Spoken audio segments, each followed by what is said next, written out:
মুমিন বান্দার কবরের ভিতরে জান্নাতের হাওয়া বইতে থাকবে। আল্লাহ পাক ডাক দিয়া বলবে, ও বান্দা ঘুমায়া যা, ঘুমায়া যা। আল্লাহ কয়দিন ঘুমাবো? আমি যে এত শান্তিতে আছি আমার পরিবার পরিজনদের জানায় দেন।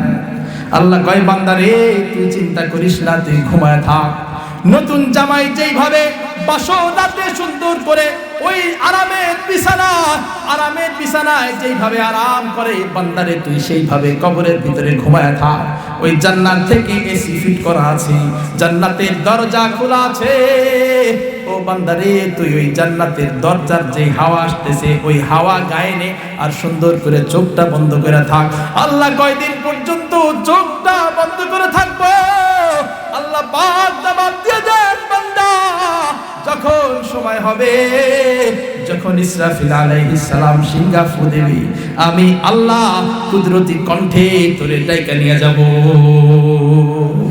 মুমিন বান্দা যে কবরের ভিতরে আসবে, কবরের ভিতরে আসার পর দুইজন ফেরেশতা আসবে। আমি খুব সংক্ষেপে বলতেছি, দুইজন ফেরেশতা কবরের ভিতরে আসার সাথে সাথে বান্দার কবরে দুইজন ফেরেশতা আসবে। দুইজন ফেরেশতাকে আল্লাহ পাঠাইবেন সওয়াল জবাব করার জন্য, প্রশ্ন উত্তর করার জন্য। দুইজন ফেরেশতা কবরের ভিতরে আসার পর ওই মুমিন বান্দাকে উঠায়া বসাইবেন। ফায়ুজে বিসানে মুমিন বান্দাকে উঠায়া বসাইবেন। এরপরে প্রশ্ন করবেন। প্রশ্ন কি? মার রব্বুকা। প্রশ্ন আপনারা জানেননি, তোমার রব কে? তোমার রব কে? যে এমন পাক্কা ইমানদার, এমন পাক্কা মুমিন যার ঈমান চাবুকের সামনে নত হয় না, যার ঈমান পিস্তলের সামনে নত হয় না, যে ঈমানদার বুক টান টান করে আল্লাহর পক্ষে স্লোগান দেয়, ওই মুমিন তখন ওই ফেরেশতাকে উল্টা প্রশ্ন করবে, মার রব্বুকা, তুমি যে আমারে জিগাইতেছো আমার রব কে? ও ফেরেশতা তুমি কোন জায়গা থেকে এসেছো? ফেরেশতা কয়, ও আসমানের উপর থেকে এসেছি। কয় কত হাজার কিলোমিটার দূরত্ব? কয় হাজার হাজার কিলোমিটার দূরত্ব। কয় এত হাজার কিলোমিটার দূরত্ব থেকে তুমি কবরে এসেছো, এবার তুমি বলো দেখি তোমার রব কি? ফেরেশতারা কয়, আমার রব তো আল্লাহ। কয় তুমি এত উপর থেকে এত হাজার হাজার মাইল সফর করে কবরের ভিতরে এসে তুমি যদি তোমার আল্লাহকে না ভুলো, ও ফেরেশতারা শুনে নাও, আমি তো মাটির উপর থেকে মাটির নিচে এসেছি। আমার সফর তো কোনো কিলোমিটার নয়, আমার সফর তো কোনো মাইল নয়, আমার সফর তো শুধু মাটির উপর থেকে মাটির নিচে।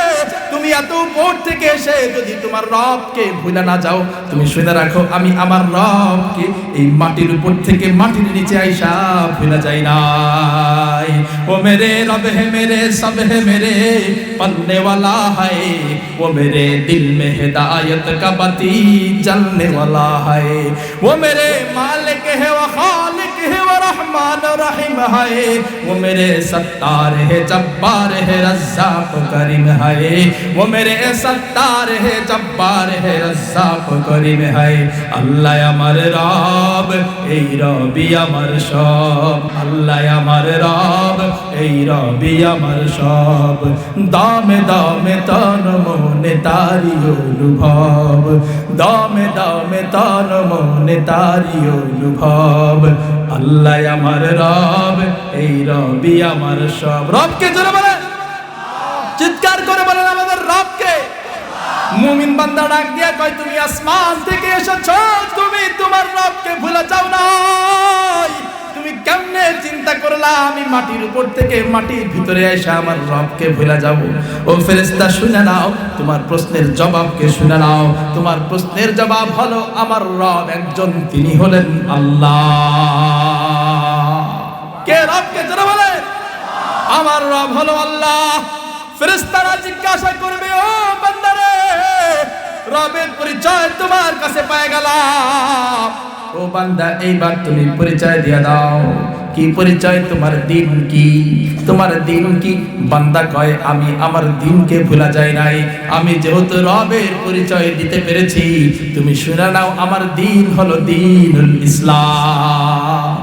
এইবার একটা ছবি প্রদর্শন করবে, একটা স্ক্রিনে ছবি দেখাবে। ছবি দেখায়া বলবে যে এই যে একটা লোক দুনিয়ার জমিনে তোমাদের উপরে পাঠানো হয়েছিল, এই লোকটারে তুমি চেননি। যদি মুমিন বান্দা হয়ে যায় আল্লাহ চিনায় দেবেন। মুমিন বান্দা তখন ডাক দিয়া বলবে, মুহাম্মদুর রাসূলুল্লাহ সাল্লাল্লাহু আলাইহি ওয়াসাল্লাম। ও আয়ে जिनकी आने की जमाने को जरूरत थी, वो आए जिनकी आमद के लिए बेचैन फितरत थी, वो आए नगमे ताबूत में जिनका तराना था, वो आए गिरिया याकूब में जिनका फसाना था।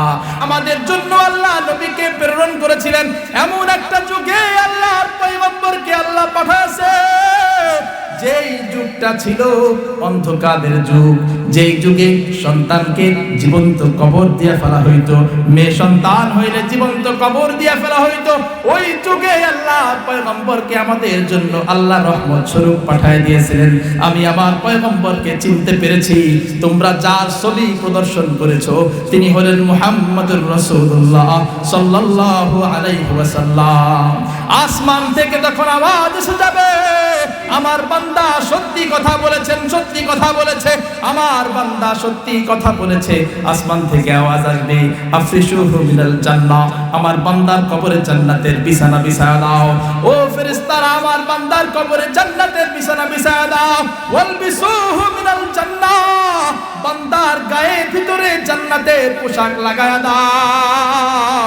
আবার ডাক আসবে, ওয়াফতাহু লাহু বাবান ইলাল জান্নাহ, বান্দার কবর থেকে জান্নাত পর্যন্ত জান্নাতের দরজা খুলে দাও। জান্নাতের হাওয়া প্রবহমান, কবরের ভিতরে জান্নাতের হাওয়া বইতে থাকবে। মুমিনের কবরের ভিতরে, কার কবরে বলেন না, মুমিন বান্দার কবরের ভিতরে জান্নাতের হাওয়া বইতে থাকবে। আল্লাহ পাক ডাক দিয়া বলবে, ও বান্দা ঘুমায়া যা, ঘুমায়া যা।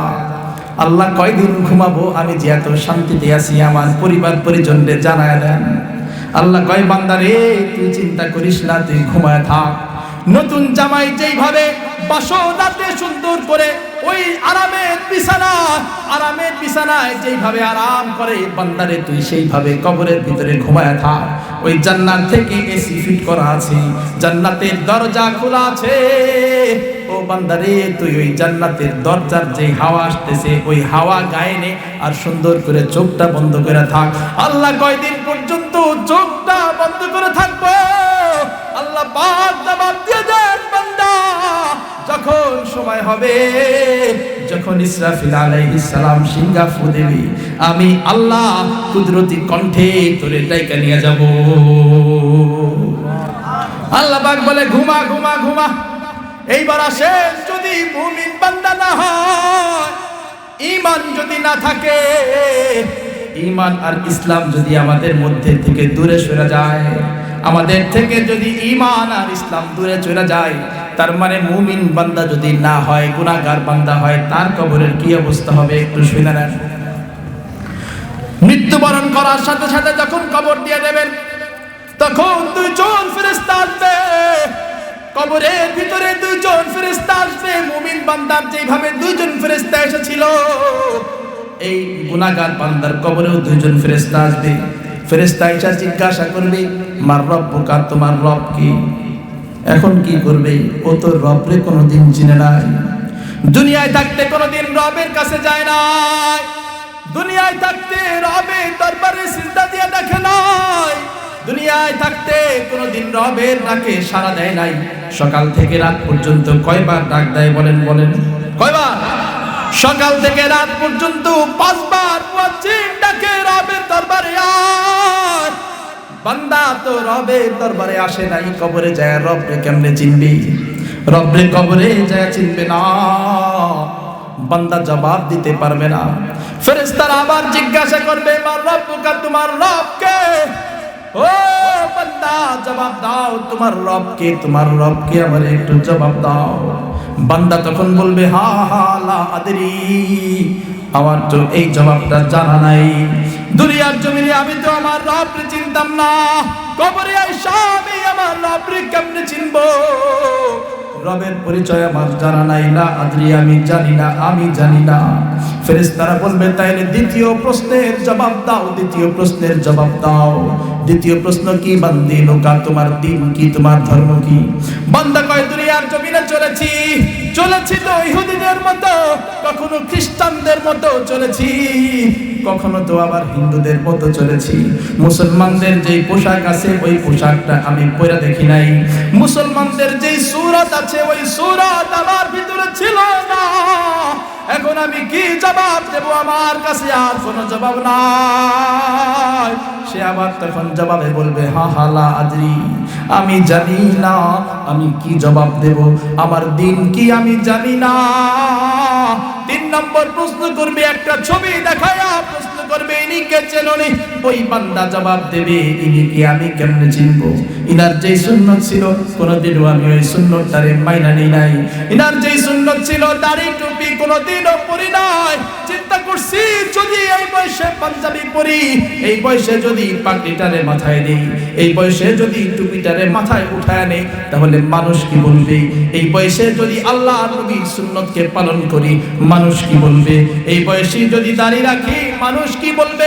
মানুষ কি বলবে? এই কথা চিন্তা করে করে এর কোন সুন্নতকে মানতে পারি নাই।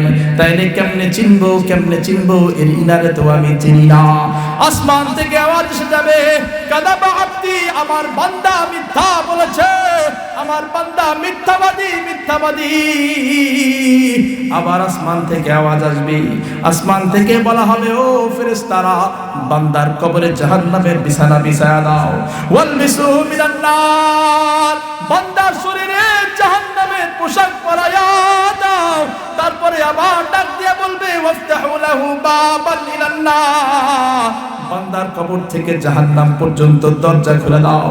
বান্দার কবর থেকে জাহান্নাম পর্যন্ত যখন দরজা খুলে দেওয়া হবে, ওই দরজা দিয়ে যখন জাহান্নামের হাওয়া বইতে থাকবে, হাওয়া আসতে থাকবে, অনেক গরম গরম গরম, এমন গরম আল্লাহ পাক আবার ডাক দিয়ে বলবেন লাহুম মিন জাহান্নামা মিহাদ ওয়া মিন ফাওকিহিম গাওয়াশ, বান্দারে আগুনের বিছানা দাও, বান্দারে আগুনের কম্বল দিয়ে দাও।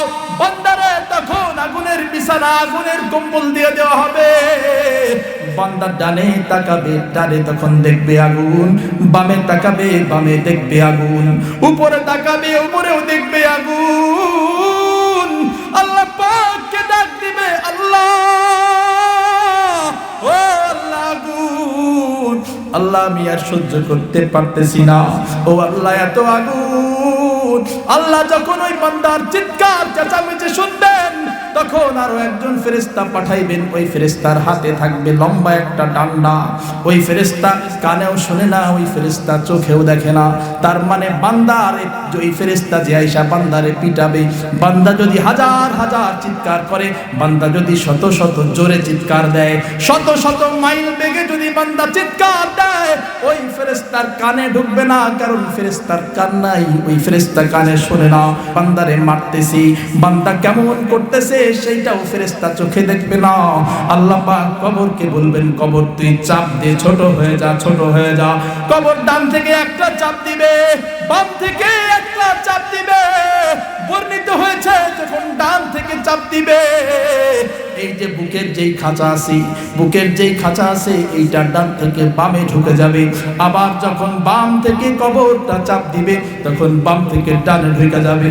বান্দা যখন চিৎকার করে উঠবে, ওই ফেরেশতা তখন বান্দার গায়ে এমন একটা আঘাত করবে, হাদিসে বর্ণিত হয়েছে ওই বান্দা এমন জোরে চিৎকার দেবে, বান্দার কণ্ঠটা দুনিয়ার জিন এবং ইনসান ছাড়া সমস্ত মাখলুকাত শুনতে পাবে। এমন জোরে বান্দা চিৎকার দেবে, চিৎকার। আল্লাহ পাককে ডাক দিয়ে বলবে আল্লাহ এমন অত্যাচার আমি কয়দিন সহ্য করব, কয়দিন এইভাবে আমি কবরের ভিতরে থাকবো। আল্লাহ পাক কয় বান্দারে তুই এইভাবে শাস্তি পাইতে থাক, শাস্তি পাইতে থাক। যখন ইসরাফিল আলাইহিস সালাম সিংহা ফু দিবে, তখন বান্দা আমি তোরে ডাইকা হাসরের ময়দানে নেব। হযরত উসমান রাদিয়াল্লাহু তাআলা আনহু এই জন্য বর্ণনা করে দিয়েছেন, ও বান্দারে, কোন বান্দা যদি কবর থেকে পার পাওয়া যায়, কোন বান্দা যদি কবরের পরীক্ষায় পাশ হয়ে যাইতে পারে, বাকি সমস্ত পরীক্ষায় সে পাশ হয়ে যাইবে। এখন কবরে পাশ হতে হইলে কি লাগবে? কি লাগবে? আল্লাহ পাক বলেন ঈমান। ঈমান আর আমল যদি থাকে, ঈমানের সাথে সাথে ইসলাম যদি থাকে, ও বান্দা কবরে তোর কোনো টেনশন নাই, কবরে কোনো চিন্তা নাই। কবরের সওয়াল যখন পাইরা যাবি, ও বান্দা কবর থেকে তোর জান্নাতের পদক্ষেপ শুরু হয়ে যাবে। কবর থেকে তোর জান্নাতের সায়ের, জান্নাতের সফর শুরু হয়ে যাবে। কবর থেকে যদি জান্নাতের সফর শুরু করতে পারো, ওই হাসরে যায় কোনো টেনশন নাই, মিজানে যায় কোনো টেনশন নাই, পুলসিরাতের পারে যায় কোনো টেনশন নাই।